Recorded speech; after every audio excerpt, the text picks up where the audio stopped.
Assalamualaikum warahmatullahi wabarakatuh. Innal hamdalillah nahmaduhu wa nasta'inuhu wa nastaghfiruh. Wa na'udzu billahi min shururi anfusina min sayyiati a'malina may yahdihillah fala mudilla lahu wa may yudlil fala hadiya lahu. Asyhadu an la ilaha illallah wa la syarika lah.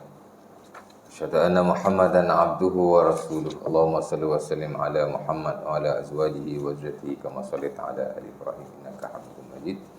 Wa barik ala Muhammad wa azwajihi wa dzurriyyatihi kama barakta ala ali Ibrahim innaka Hamidum Majid. Amma ba'du. Syukur kepada Allah Subhanahu wa taala kerana pada malam ini kita dapat bersama berkumpul di suara kita untuk kita sambung raya pengajian kita telah kita tinggalkan sebelum daripada Ramadan. Itu dan selamat raya lah, tak ucap juga.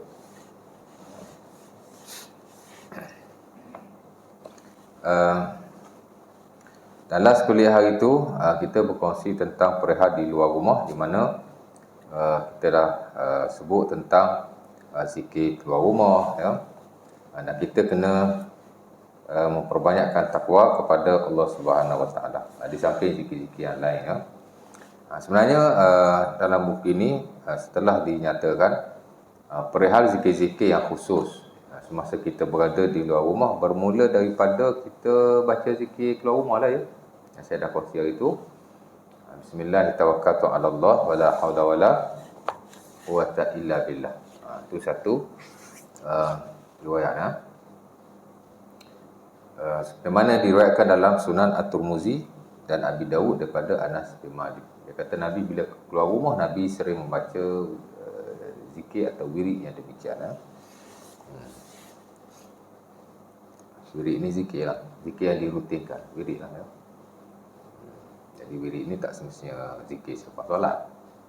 Kita sebut wirid macam zikir selepas solat je, ya, wirid selepas sembahyang. Sebenarnya wirid ini apa-apa yang kita rutinkan, ya.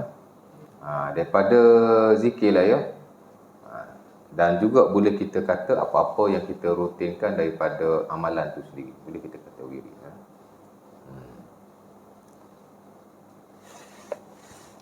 Jadi kita baca bismillah tawakkaltu ala Allah wala haula wala quwwata illa billah. Ada kalanya Nabi membaca bismillah Allahumma inni a'udzubika an azil au uzal au adil au udal au azlam au uzlam au ajhal au yujhal alayya. Urailah kedah itu ni, ya. Seperti mana diriwayatkan dalam juga Sunan Abi Dawud daripada isterinya Ummu Salamah radhiyallahu taala anha, di mana katanya Nabi tak keluar rumah, di mana katanya Nabi tidak keluar daripada rumahku, melainkan Nabi akan membaca zikir berkenaan, ya. Jadi kita bacalah, ya, sebaik-baiknya. Bukan sebaik-baiknya, kita bolehlah menggabungkan kedua-duanya, tapi kalau kita ingat salah satu pun tak apa, ya. Banyak wirid dia digabungkan, disekalikan, ya. Macam kita tengok setengah-setengah tu dia tampal, kan. Zikir keluar tandas tu dia tampal. Ghufrana alhamdulillahillazi azhaba 'anil adza wa 'afani. Jadi sebenarnya dua riwayat tu. Satu ghufrana, satu alhamdulillahillazi azhaba 'anil adza wa 'afani. Ya, dia gabung sekali, ya. Ghufrana, aku minta pengampunan daripadamu. Itu maksud dia, ya. Di mana Aisyah radhiyallahu taala anha menyatakan Nabi bila keluar daripada tandas, Nabi akan baca ghufrana. Kerana Nabi idza kharaja minal khala qala ghufrana. Nabi bila keluar daripada tandas, Nabi akan kata ghufrana, ya. Dalam hadis Abi Dawud. Alhamdulillahillazi ashaba 'anil adza wa 'afani, itu hadis Anas bin Malik dalam Sunan At-Tirmizi. Jadi digabungkan kedua-duanya, ya.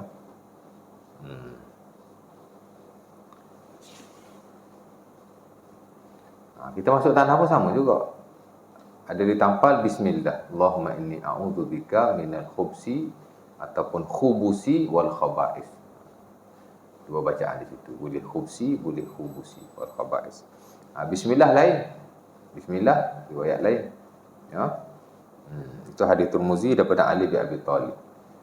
Kenapa kita kena baca bismillah? Sebab bila kita baca bismillah, jin tak boleh tengok aurat kita. Satruma baina a'yunil jin wa aurati bani adam idza dakhala ahadukumul qala ayyaqula bismillah. Ya. Hadis Tirmizi daripada Ali bin Abi Talib, Nabi kata tutupan mata jin daripada melihat aurat anak Adam ialah tak kala dia masuk ke dalam tandas dia membaca bismillah. Ya, bismillahirrahmanirrahim pula. Datang bismillah aja nak bismillahirrahmanirrahim. Ya tak? Mungkin ada ditampal begitu atau seumpamanya, tak perlu bismillahirrahmanirrahim. Ya. Pertama, tak ada riwayat begitu. Yang kedua, su'ul adab. Ataupun kata al-Imam siapa tu? Ibn Alan al-Ash'ari dalam Syarah al-Askar Imam Nawawi, li'adamil munasabah. Tak munasabah sangat. Pasal nak ada tanda bismillahirrahmanirrahim. Sama je, apa beza bismillah dengan bismillahirrahmanirrahim. Ya. Adamul munasabah, tak sesuai. Sebut nama Allah di situ, cukup dengan bismillah lah. Sementara riwayat hanya bismillah saja. Jadi bila kita baca bismillah, jin tak boleh tengok aurat kita. Ya. Jin tu termasuk syaitan sekali lah, pasal dia jin juga kan. Innahu kana minal jin fa fasaqa an amri rabbih. Syaitan ni daripada jin, cuma dia fasik di atas perintah Tuhan. Jadi baca bismillah. Jadi depa tak tengok kita lah ya. Baru baca Allahumma inni a'udzubika minal khubsi wal khaba'is. Ya, itu hadis Anas bin Malik juga. Jadi gabung dua-dua lah, banyak yang gabung dua-dua juga ya. Sebenarnya baca sekali sudah memadai. Ya. Bahkan sebagian ulama umpama Al-Imam Ibn Qayyim, dia tak galakkan kita gabung macam tu. Dia kata baca asing-asing lah, cuma digili-gilikan. Ya.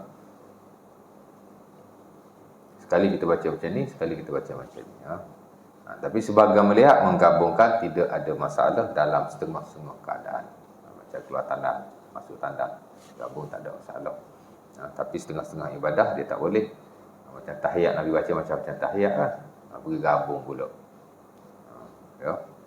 Asalnya lebih kurang saja. Tahiyat yang kita baca, tahiyat yang diriwayatkan dalam Sunan Abi Dawud daripada Ibn Abbas. At-tahiyyatul mubarakatus salawatu tayyibatu lillah. Kalau kepala dia macam tu, itu dipanggil tahiyyat Ibnu Abbas. Yang dipilih oleh Al-Imam Syafi'i rahimahullah dan yang distandardkan dalam mazhab Syafi'i. Mana bukan tak boleh baca hak lain, tapi hak dia suka hak tu lah ya. Kalau at-tahiyyatu lillah as-salawatu at-tahiyyatu lillah macam mana tu? At-tahiyyatu lillah at-tayyibatu salawatu lillah. At-tahiyyatu lillah as-salawatu Kalau at-tahiyyatu lillah as-salawatu tayyibat, gitu ya. Itu dipanggil tahiyyat Ibnu Umar. At-tahiyyatu lillah as-salawatu tayyibat. Kalau tambah waw je, at-tahiyyatu lillah was-salawatu wat-tayyibat. Ada waw je, tambah waw satu kan. Itu tahiyat Ibnu Mas'ud. Tahiyat yang paling sahih dalam koleksi tahiyat-tahiyat yang ada. Ya. Imam Nawawi rahimahullah dalam Syarah Sahih Muslim mengatakan inilah tahiyat yang paling sahih. Dari sudut sanad lah ya. Hak paling autentik ialah tahiyat Ibnu Mas'ud radhiyallahu taala anhu. Beza-beza mukadimah dia tu, cara nak memuji Allah. Kalau at-tahiyyatu lillah az-zakiyatu lillah as-salawatu tayyibat, itu tahiyat Umar Al-Khattab. Macam-macam kan, beza sikit-sikit je. Hak lain tu samalah, lebih kurang ya. Kalau ada beza pun asyhadu an la ilaha illallah, ada tambahan wahdahu la syarikalah wa asyhadu anna Muhammadan abduhu wa rasuluhu. Jadi ada berbagai koleksi tahiyat. Ya. Jadi kita baca belaka. Baca tahiyat Ibn Abbas dulu kita baca. Campur dengan tahiyat Ibn Mas'ud. Contohnya ada 5 versi tahiyat kita baca belaka. Itu makruh. Tak boleh lah. Ada setengah diharuskan, malah digalakkan. Ada sebahagian tengok kepada tempat tu ya. Tapi kalau rokok tak apa. Rokok pun Nabi baca macam-macam. Kan? Subhana rabbiyal azim. Ya. Imam Syafi'i rahimahullah dalam buku fatwa dia yang terkini, dia pilih subhana rabbiyal azim, tak ada wa bihamdi pun. Ya. Kerana itu sebahagian wirid yang dibaca oleh Rasulullah SAW. Al-Imam Al-Ghazali rahimahullah dalam kesemua buku-buku fiqh beliau, dia memilih subhana rabbiyal azim wa bihamdi. Ada satu kitab je yang dia pilih. Dia pilih subhana rabbiyal azim sahaja. Imam Al-Ghazali rahimahullah dalam bukan kesemualah, sebahagian besar buku fiqh beliau memilih subhana rabbiyal azim. Ya. Tak ada wa bihamdi. Ada satu buku dia sebut tambah, ya. Ada riwayat subhana rabbiyal azim wa bihamdi, ya. Yang kedua-duanya adalah riwayat Huzaifah radhiyallahu taala anhu. Cuma hak ni ada dalam Sahih Muslim, hak tak ada bihamdihi itu dalam Sahih Muslim. Hak ada bihamdihi itu dalam Sunan Abi Dawud. Jadi kadang-kadang Nabi baca hak tu, kadang-kadang Nabi baca lain, subhanakallahumma rabbana wa bihamdika Allahumma ighfirli. Itu Nabi baca ketika di hujung usianya. Surah yang terakhir diturunkan ialah surah Al-Fath. Idza jaa nasrullahi wal fath ra'aitan nasa yadkhuluna fi dinillahi afwaja fasabbih bihamdi rabbika wastaghfir innahu kana tawwaba. Surah yang terakhir Allah Taala suruh Nabi bertasbih dan beristighfar.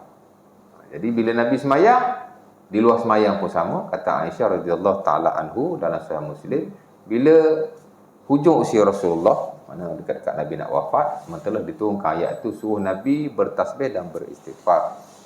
Jadi Nabi tasbihlah, subhanallah wa bihamdika, subhanallah wa bihamdihi, Allahumma ighfirli. Itu satu riwayat Nabi baca di luar salat.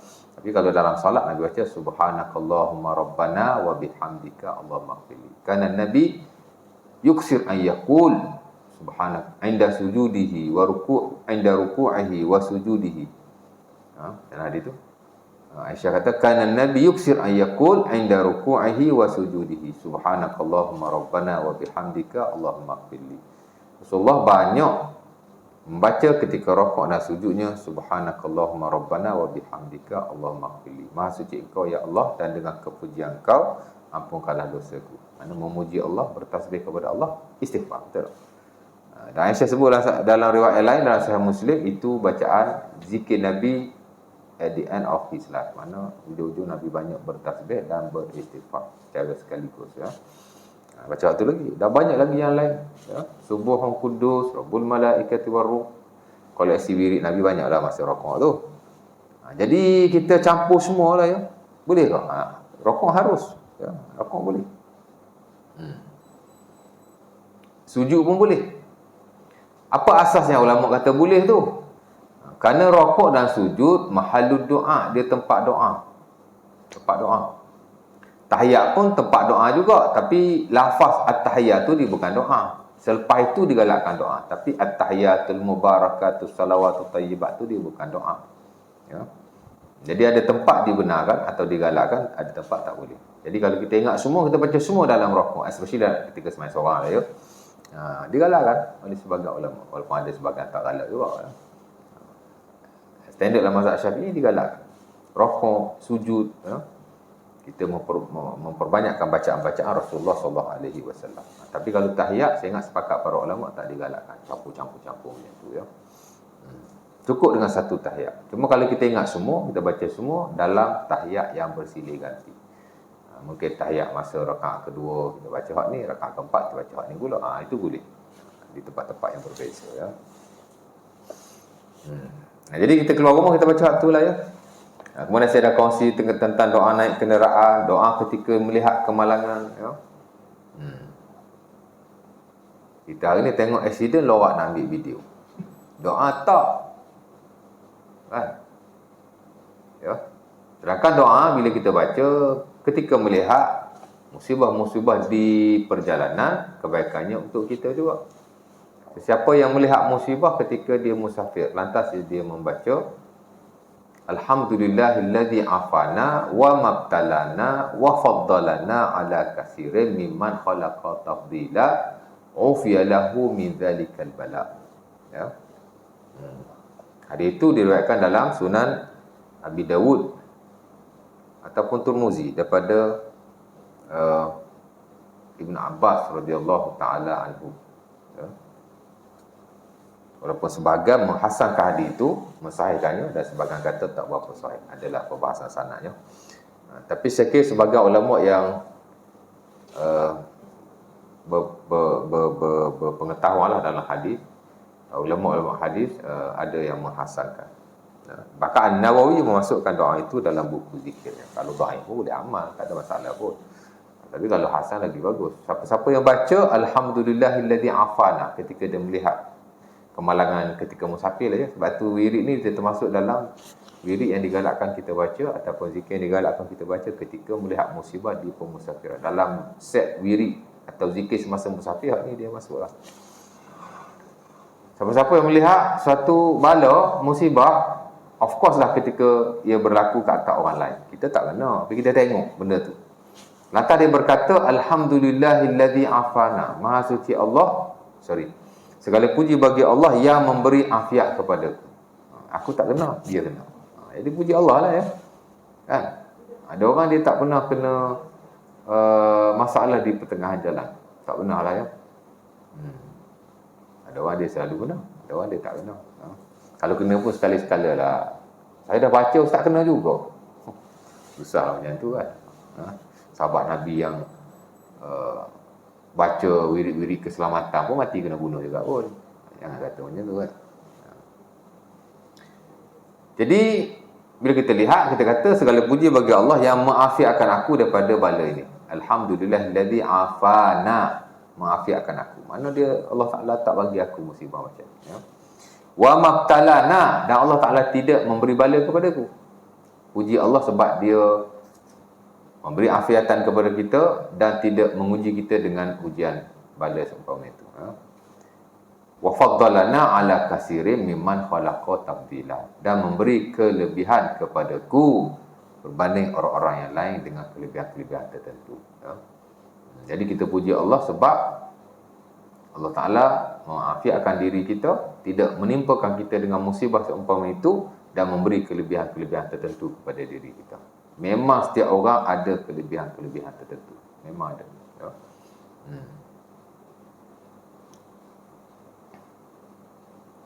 Cuma berbezalah kelebihan seseorang dengan seseorang yang lain.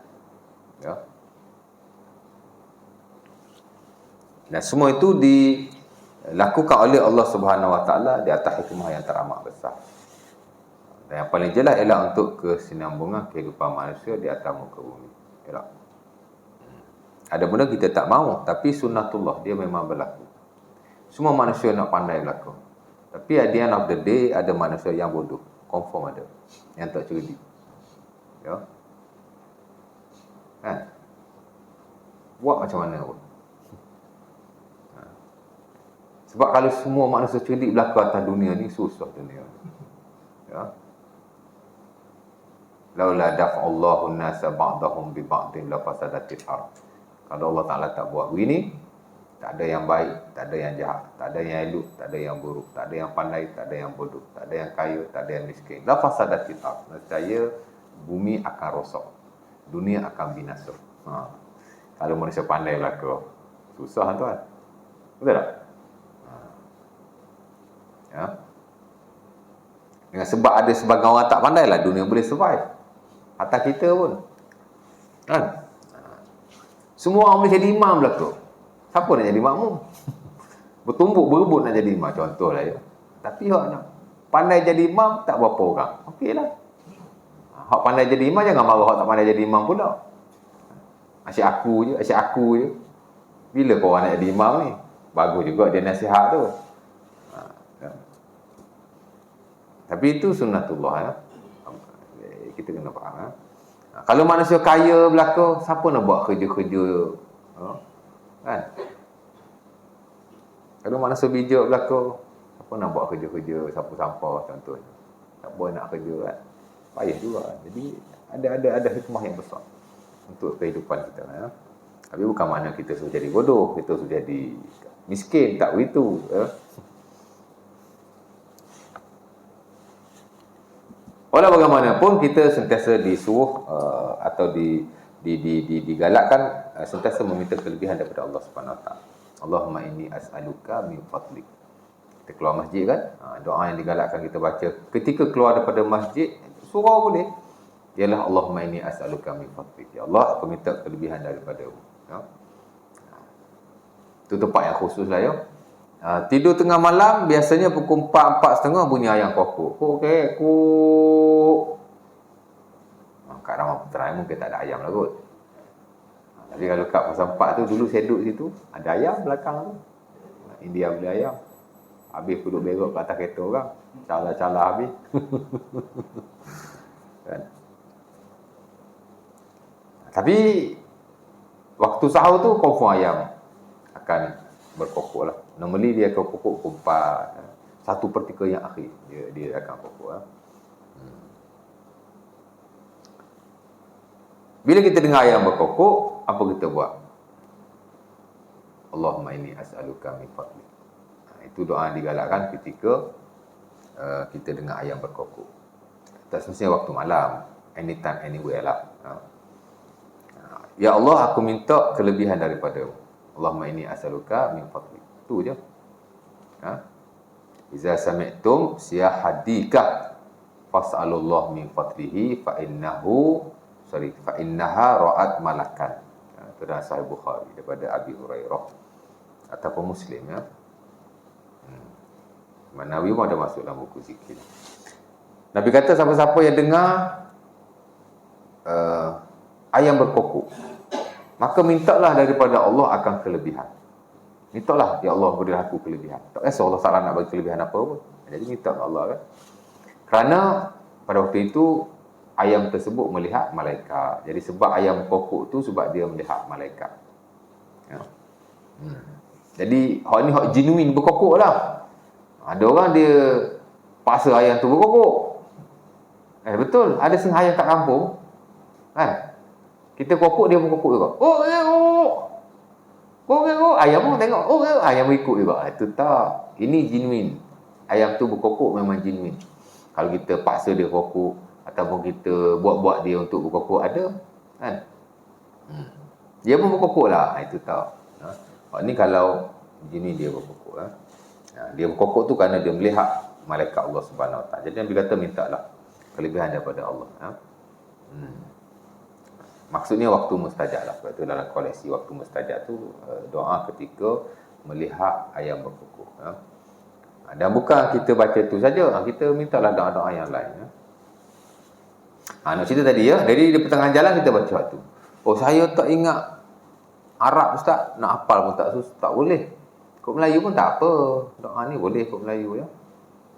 Segala puji bagi Allah yang memberi keafiatan kepadaku, yang tidak menimpakan bala ke atasku dan memberikan kelebihan ke atasku berbanding orang lain. Itu saja terjemahan dia ya. Cuma kalau kod Arab lagi bagus dalam keadaan kita tahu makna ya. Itu secara khusus dan mungkin lagi ada tempat-tempat yang lain. Cuma kalau kita boleh beli buku zikir poket lagi bagus ya. Selain daripada itu, kita juga digalakkan membaca banyaklah pagi, pagi dan petang. Dia ada satu set zikir tu, zikir pagi dan petang. Ada banyak tuan ya. Cuma kalau kita boleh baca beberapa zikir dan wirid yang penting yang kita jadikan dia kelaziman. Itu dipanggil wirid, dia kelaziman. Kita bacalah every morning dan every evening. Walaupun tidak semua, sebahagian sudah memadai. Dan ini disebut oleh Imam Nawawi rahimahullah dalam mukadimah buku zikirnya. Ya. Di mana katanya tak baguslah jika kita tidak mengamalkan sesuatu daripada sunnah Rasulullah SAW. Tak banyak tak apa. Jadi kita tahulah. Kita ada set wirid dan zikir kita. Daripada banyak-banyak set wirid dan koleksi zikir Rasulullah, ada part of them kita amalkan. Ya. Contohnya Sayyidul Istighfar. Allahumma anta rabbi la ilaha illa anta khalaqtani wa ana abduka wa ana ala ahdika wa wa'dika mastata' a'udzu bika min syarri ma sana' abu'u laka bi ni'matika alayya wa abu'u bi dhanbi faghfirli fa innahu la yaghfiru dzunuba illa anta. Ya. Hadis itu diriwayatkan oleh Shaddad bin Auf dalam Sahih Al-Bukhari. Sayyidul istighfar. Ada benda nama dia tu kita yang bagi. Maksudnya ulama yang bagi. Ada. Tapi sebahagian itu memang ia datang dalam syarak. That means ia dinamakan oleh Allah Subhanahu Wa Taala dan Rasulullah. Ni antara zikir yang Nabi sendiri sebut Sayyidul istighfar, penghulu istighfar.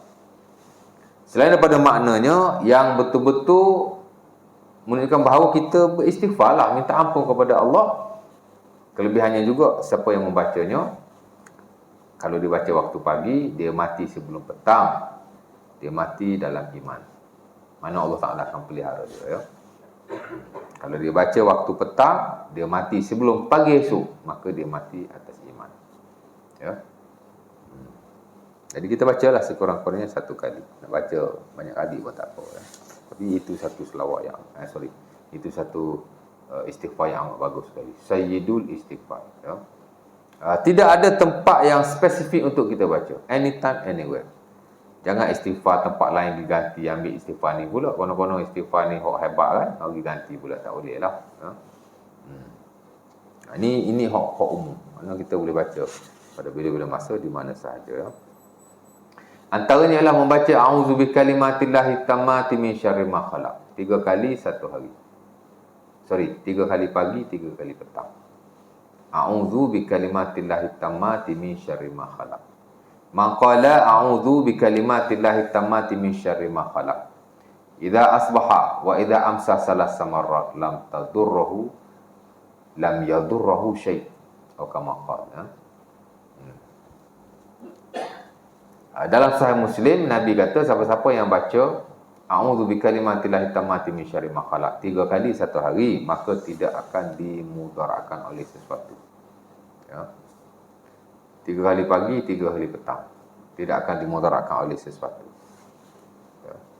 Sama juga dengan bismillahilladzi la yadurru ma'asmihi syai'un fil ardi wala fis sama' wa huwas sami'ul alim. 3 kali juga. Ada riwayat sekali, ada riwayat 3 kali, ya. Dalam Sunan Abi Dawud daripada Utsman bin Affan, ya. Itu dia koleksi zikir pagi dan petang tu.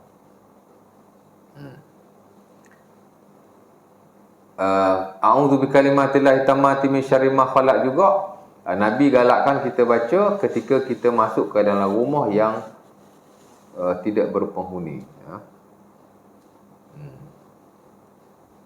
Ataupun kita masuk suatu kawasan dan kita bimbang akan bahaya. Jadi siapa tu, ya? Itu juga dia akan rasa Muslim daripada apa?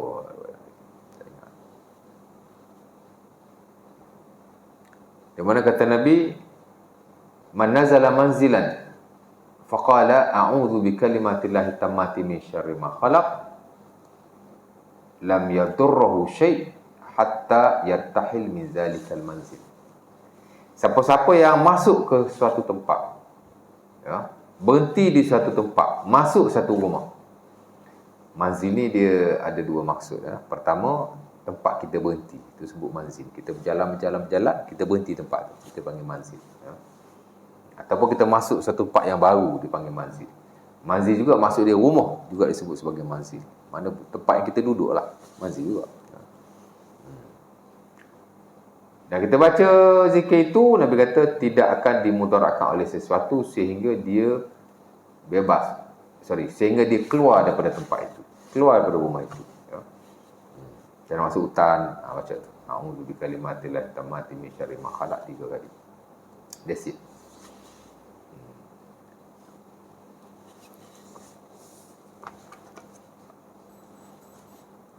Ada orang ajar nak masuk hutan baca wassalamun ala nuhin fil alamin. Itu ayat Quran tu. Tapi ayat tu tak ada kena-mengena dengan masuk hutan. Kerana kononnya Nabi Nuh ni penjaga hutan.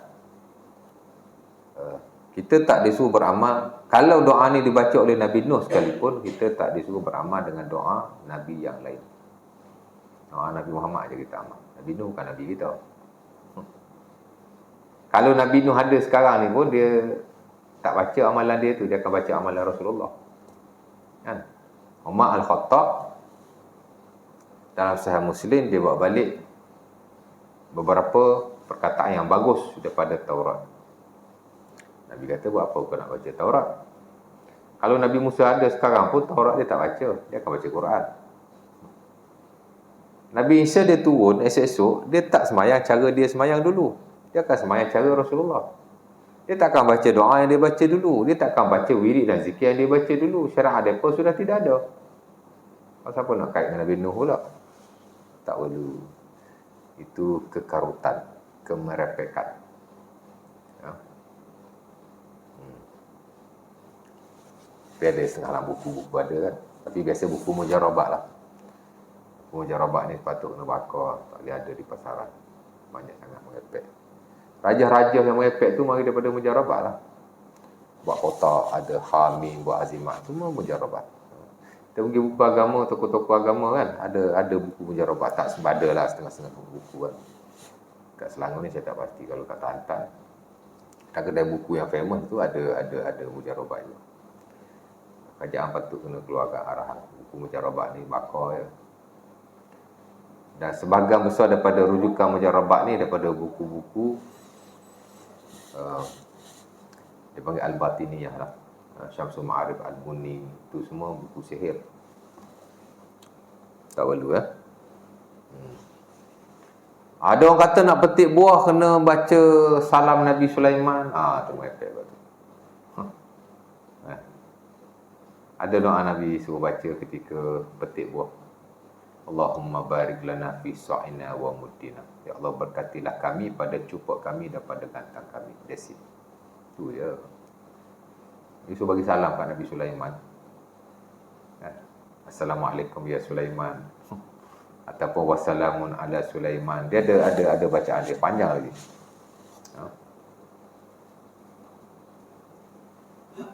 Dan unfortunately dalam perubatan Islam lah diajar benda-benda macam tu. Nak petik buah kena salah. Nak halau jin pun kena sebut nama Nabi Sulaiman. Nonsense lah, tak perlu baca. Nabi Sulaiman tak ada kena-mengena. Nabi Sulaiman kalau dia ada sekarang pun, Nabi Muhammad lebih powerful than him. Dia pun tak amal amalan dia kalau dia ada lah. Ni sebut nama Nabi Sulaiman lagi. Unasyidukum bil ahdil ladzi ahada alaihi Sulaiman pun macam mana tak tahulah. Saya dulu banyak kursus pengajian perbuatan Islam saya pergi. Yang personally saya lihat tak Islam mana pun. Banyak campur adik Quran, ajar zikir Nabi Musa dalam Taurat. Baik. Jadi kita baca yang tu ya. Dan mungkin banyak lagi yang lain ya. Banyak lagi ya. Tapi hak saya bagi tahu apa penting lah ya.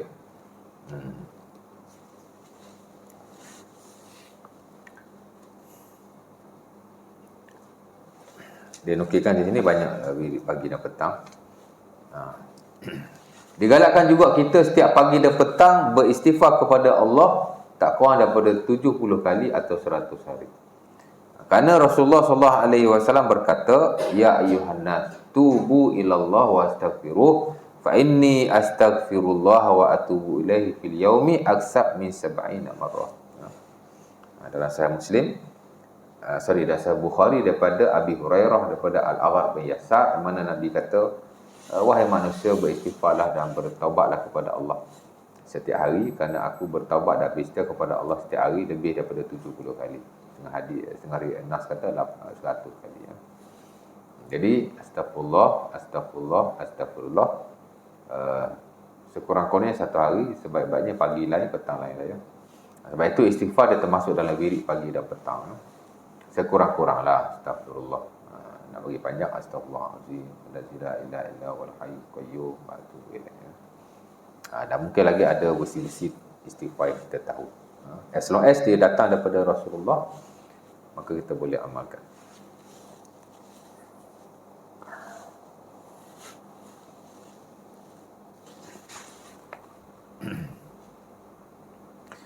Termasuk dalam koleksi wirid pagi dan petang juga ialah bersalawat kepada Rasulullah SAW. Ya. Di samping ada tempat-tempat khas untuk kita selawat kepada Nabi. Kita selawat Nabi ni ada specific places, ada yang unspecific places. ada tempat-tempat yang khas yang kita disuruh atau digalakkan selawat pada Nabi. Nombor satu, of course, adalah dalam sembahyang. Ya. Itulah ketika tahiyat pertama dan kedua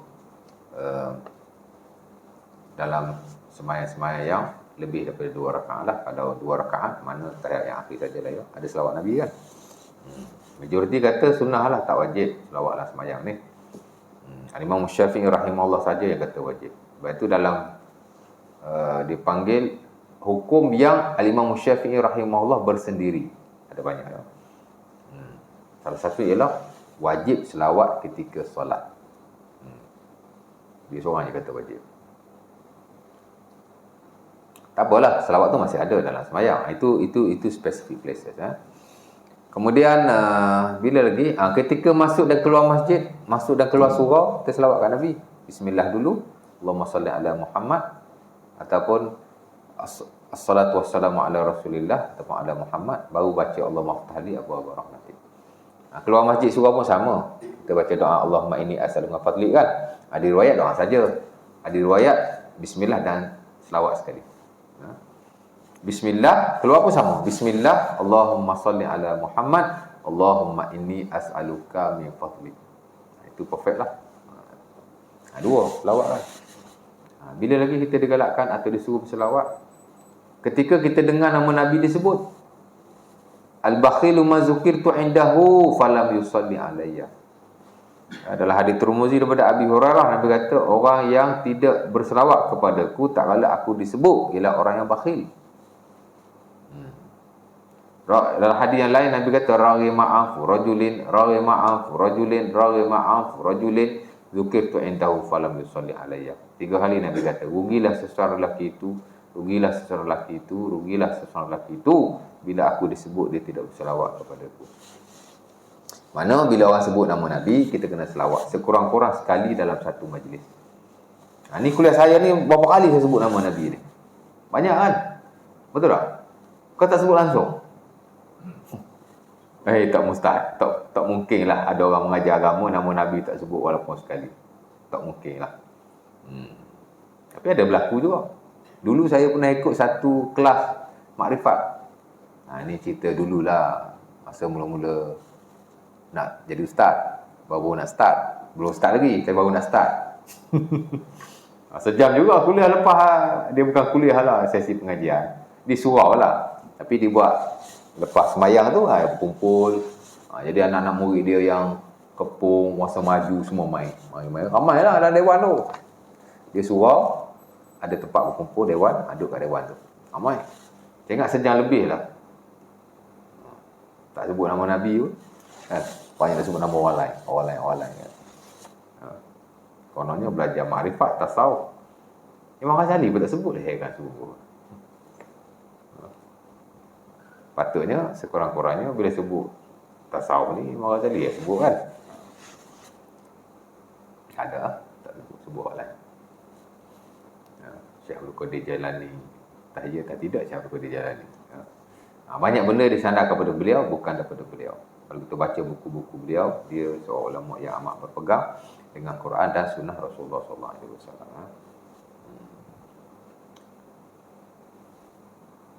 Banyak orang benda-benda kebatinan kan, silat ke apa, banyak orang duk. Ni zikir Syekh Abdul Qadir Jailani, ni bacaan contoh tak ada orang cakap macam tu. Nak bagi laku tu je kan. Jadi orang baca, orang amal, dia ada rasa perasaan benda ni mustajab. Tak betul, dah sebut ini bapak segala wali ni Syekh Abdul Qadir Jailani. Jadi banyak benda disandar kepada beliau. Kalau kat internet tu berlambak amalan-amalan disandar kepada Syekh Abdul Qadir Jailani yang bukan daripada beliau. Tapi zaman hari ni orang mudah percaya kan. Orang tak perlu tahu pun tak tidak, tak ada. Jadi benda tu bila dia amal ke apa, jadi ke apa kan. Jadi banyak kali saya sebut nama Rasulullah SAW. Kerana belajar agama mestilah sebut nama Nabi paling banyak. Pasal the subject of the religious learning ialah Rasulullah. Subjek kita belajar agama Rasulullah. Kan? Mustahil ajar agama nama Nabi tak disebut, mustahil. Mesti paling banyak sekali nama Rasulullah. Pasal subjek kita Rasulullah. Ya. Jadi adakah perlu kita sebut nama Nabi setiap kali ustaz tu sebut? Tak perlu. Tapi sebaik-baiknya sebut. Tapi kalau kita sebut sekali pun sudah memadai. Tapi sebaik-baiknya perbanyakkanlah. Sebagaimana orang yang cakap tu sebut nama Nabi, kita pun istighfar. Kita pun selawat. Saya sebut nama Nabi kan? Muhammad. Senang je, bukan susah. Dan tak perlu kuat-kuat pun. Kan? Dalam hati, sehati. Pakai mulut lah. Ya. Zikir ni mulut. Ya. Kemudian baru hayati dengan hati. Ya. Jadi selawat pun sama lah ya. Inna Allah wa malaikatahu salluna ala nabi ya ayyuhalladzina amanu sallu alaihi wa sallimu taslima. Surah Al-Ahzab ayat 56, Allah Ta'ala suruh kita selawat kat Nabi lah. Sesungguhnya Allah Ta'ala dan para malaikatnya berselawat ke atas Rasulullah, ke atas Nabi. Maka wahai orang-orang yang beriman, selawatlah ke atas Rasulullah dan salam. Man shalla alayya salatan sallallahu alaihi wa malaikatuhu asyra. Dalam hadis Muslim pada Abdullah bin Amr bin Al-As, Nabi kata siapa yang selawat kepadaku sekali, Allah Ta'ala dan para malaikatnya akan berselawat 10 kali kepada. Dan tak dinafikan, sepakatlah seluruh umat Islam bahawa berselawat kepada Rasulullah adalah ibadah yang teragung. Ya. Sehingga diadakan tempat-tempat tertentu untuk kita selawat. Tadilah saya sebut specific places. Ya. Ketika semayang, ketika masjid dan keluar masjid, ketika nama Nabi disebut juga kita digalakkan membaca selawat. Ada ulama kata wajib, ada ulama kata sunnah, itu kita ketepikanlah itu. Tapi kita digalakkan baca ya. Kalau tak wajib sekalipun kita digalakkan baca ya. 3, bila lagi ya selawat yang specific places? Tak ingat saya. Ada 5 tak silap saya. Saya sikit saya ketik dulu, saya ajar di seorang ustaz. Dia kata bila kita cari barang, bila sebut selawat tu,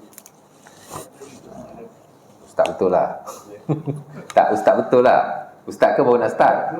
Ustaz betul. Ini saya sebut. Dia prinsip selawat ni senang saja. Kita digalakkan selawat kepada Nabi ya. Cuma tempat nak selawat ni dia ada 2. Satu yang specific places yang tadi, semaya, keluar masuk masjid ketika nama Nabi disebut, dan mungkin lagi ada tempat-tempat yang lain. Itu yang specific places yang kita digalakkan baca selawat. Selain daripada itu, kita baca secara am lah. Kan? Dan boleh juga kita baca time kita lupa, tak ingat sikit Allahumma salli ala Muhammad. Boleh je. As long as kita tak kata berselawat ketika lupa ni adalah sunnah Rasulullah. Kita tak kata macam tu. Okey je. Contoh kalau kita ada hilang barang kan, mana aku letak tadi Allahumma salli ala Muhammad, nak bagi ingat selawat. Boleh je. Ataupun Astaghfirullahalazim. Ada orang dia istighfar. Okey je. Dia tak related selawat dengan cari barang, dia tak ada related apa-apa. Cuma kita selawat lah kan. Atau mungkin kita dah terbiasa. Ada orang bila berlaku sesuatu dia istighfar, ada orang berlaku sesuatu dia takbir, ada orang dia selawat. Okey je. Tapi tak ada syarat hilang barang aja selawat. Ataupun kita kata bila hilang barang kita selawat insya-Allah jumpa. Tak. Kerana fadilat selawat tak ada lah benda-benda macam tu ya. Jadi nak kaitkan selawat dengan hilang barang tak ada lah. Setahu saya memang tidak ada. Cuma kalau hilang barang nak selawat tidak salah. Nak faham tu? Baik. Jadi berapa banyak nak selawat? Tidak ada satu kadar yang ditentukan oleh syarak. Dalam Quran of course tidak ada. Dan juga dalam hadis-hadis dan sunnah Rasulullah SAW. Tak ada bilangan-bilangan tertentu. Ada nanah diriwayatkan Nabi suruh selawat dengan bilangan sekian. Setahu saya kesemuanya memang tidak sahih. Sama ada ia terlalu lemah atau palsu. Bilangan selawat ni tidak ada. Ya. Dan bila kita lihat realistiknya ialah kerana selawat adalah ibadah yang mutlak kepada Allah Subhanahu Wa Taala sebagai sesuai dengan ayat Quran yang kita baca tadi. Ya. Jadi tidak ada bilangan tertentu ya. Ada benda ni syarak letak kadar. Ada benda tak ada kadar. Ya. Jadi yang dikadarkan kita beramal sekadar yang dikadarkan. Kalau kita nak tambah pun tak ada masalah, tapi dia tak related lah dengan kadar itu. Contoh lepas mayang, memanglah sunnahnya, fitnya, yang digalakkannya tasbih 33 kali saja, tahmid 33 kali saja, takbir boleh lebih, kadang 33, kadang 34, ada 2-3 riwayat kan.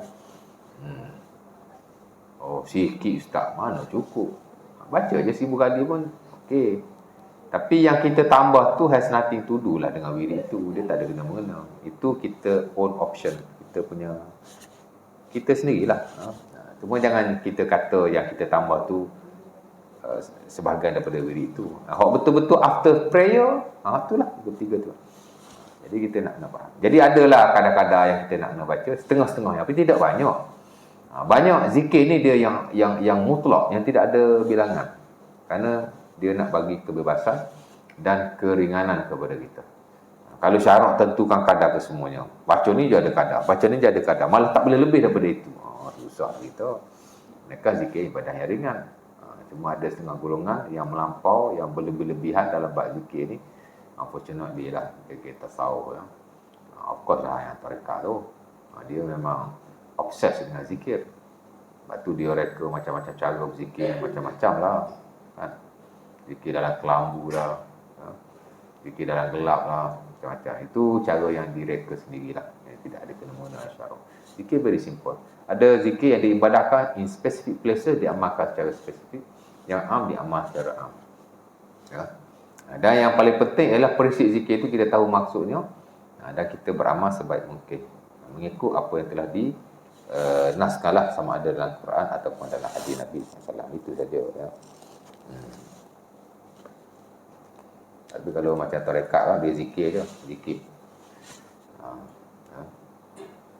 Mana kata lain. Kadang-kadang dia, yalah, kalau kecil lebih-lebih tarekat ni, kena ban pula kan. Jadi itulah ya. Kita kalau boleh ada zikir poket tu lebih bagus. Itu bab zikir lah. Kenapa penulis mendahulukan bab zikir? Kerana kehidupan kita sebenarnya yang bukan ibadah, ialah kalau kita kata ibadah yang betul-betul ibadah ni, saya dah sebut awal-awal dululah. Ada ibadah yang mahdoh, absolute ibadah macam sembahyang, macam baca Quran, macam zikrullah ya. Ada satu lagi ibadah yang tidak mahdoh, dia bukan ibadah. Tapi kalau kita buat dengan betul, dia jadi ibadah juga. Itu lebih banyak. Kalau ikut sembahyang, berapa sen ke masa kita sembahyang? Berapa je. Kalau satu sembahyang 5 minit, kita sembahyang 5 waktu, baru 5 kali 5 baru 25 minit. 20 minit ni daripada 24 jam, berapa persen dia? Betul tak? Kalau kita puasa, setahun sekali je, yang wajib lah saya sebut ni. Kalau kita baca Quran, ada khatam sekali sehari. Tak tidur kalau khatam sekali sehari. Kan? Paling cepat kita boleh baca satu surah 20 minutes. Kalau kita baca secara hadap. Hadap ni mana tidak terlalu laju, tidak terlalu perlahan. Kalau slow sangat dia panggil tahqiq. Bacaan secara tahqiq. Ni memang 40 minutes. Double up lah the time. Kalau kita baca laju lah, laju sungguh, dia panggil baca secara tadi tadwir. Yang pertengahan tu tadwir. Kalau laju dia panggil hadar. Hadar laju. Sebenarnya biasanya yang baca secara hadar ni ialah kita nak latih hafalan. Memang kita baca laju, ambil jalan baca. Bismillahirrahmanirrahim. Dengan kita mudarat batiu dan muttaqin ladina yu'minu. Macam tak apa jelas lah. Itu kita baca untuk diri kita, untuk hafalan. That is okay, tak ada masalah. Kalau hadas sekalipun kan, laju lah, baca laju sungguh, 10 to 15 minutes. Mana tak ada orang baca satu surah 5 minit, tak ada. Normal lah bacaan itu. Jadi kalau kita baca satu Quran dalam satu hari pun, kira lah kalau satu surah 20 minit, agak sukarlah untuk kita menghabisi ya. Walau bagaimanapun, majoriti para sahabat Nabi SAW dan tabi'in baca Quran khatam 2 kali satu hari. Allah Ta'ala alam macam mana pengurusan masa mereka. Tapi ini banyak diriwayatkan dan dinukilkan. Walaupun ada sebagian mempertikaikan tentang autentisitinya. autentisitinya, ketulinannya, tapi banyak nukilan-nukilan di mana majoriti salafus soleh khatam satu hari 2 kali. Sekali pagi, bukan majoriti lah ya, sebahagian daripada mereka. 1 kali pagi, 1 kali petang.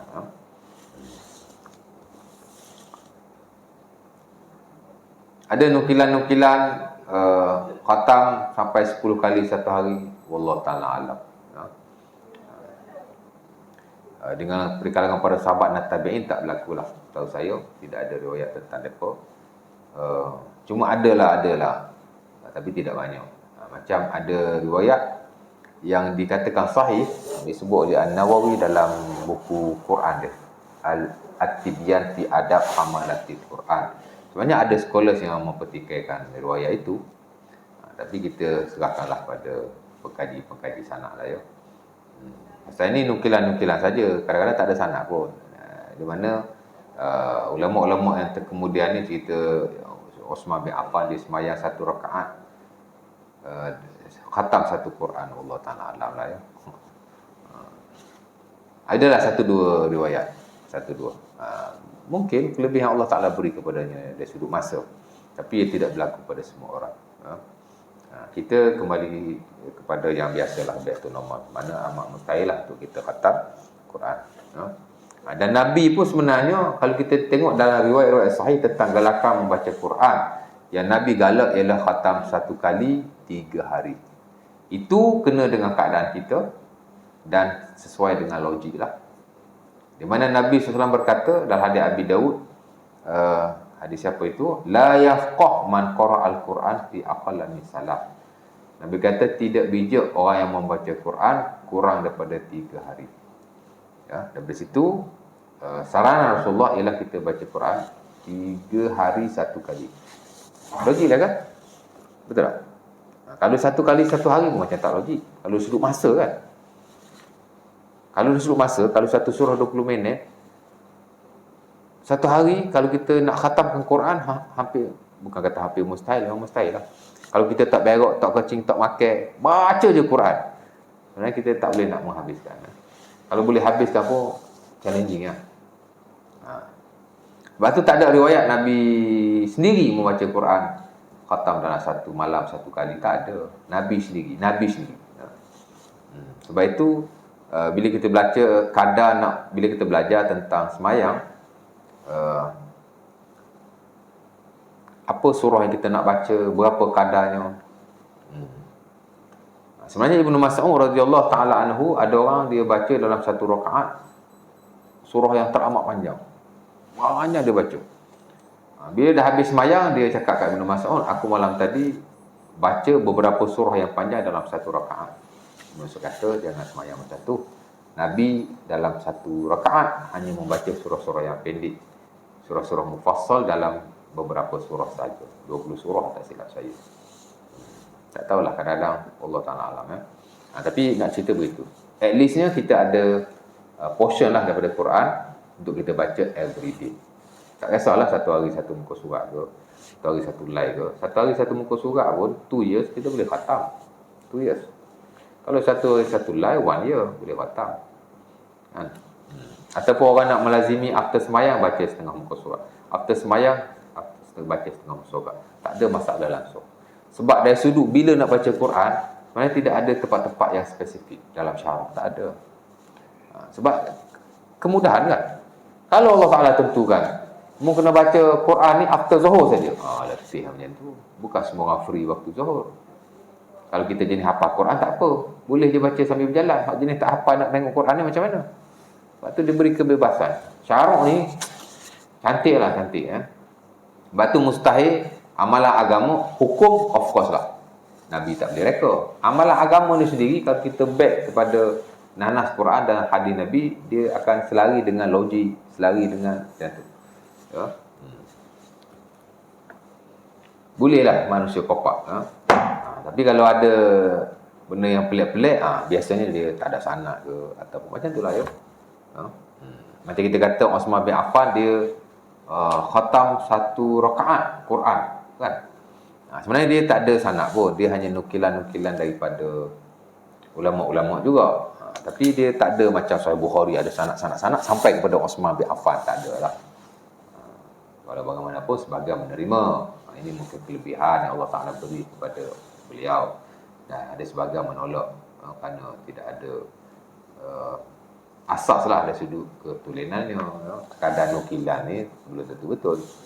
Yang sebut benda ni Imam Nawawi tahun bila? 700 Hijriah. 700 lepas Osman wafat tu.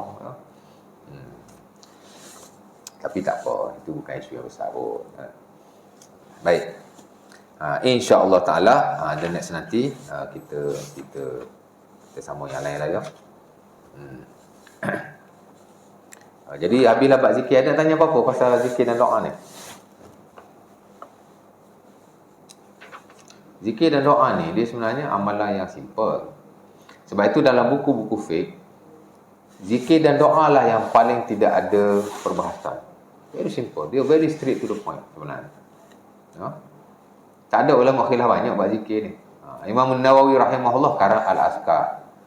Dia straight to the point. Hadis Nabi huraian. Hadis Nabi macam tu je. Dia tak ada kata ada khilaf yang besar macam hukum akad ibadah yang lain, tak ada. Dia zikir ni dia very straight to the point. Dia mari riwayat, sanad riwayat. Kalau ada kekeliruan dia akan huraikan sedikit, itu saja. Kalau dalam buku zikir lah, kalau dalam buku fiqh lagi lah kan. Selain daripada dia tidak memasukkan semua zikir-zikir Nabi, dia very straight to the point. Sebab buku fiqh ni dia bukan nak bahaskan zikir, dia nak bahaskan hukum. Jadi dia tak ada masalah banyak lah. Tahu je amal itu saja. Kalau melibatkan perselisihan, perbahasan pun tidak banyak.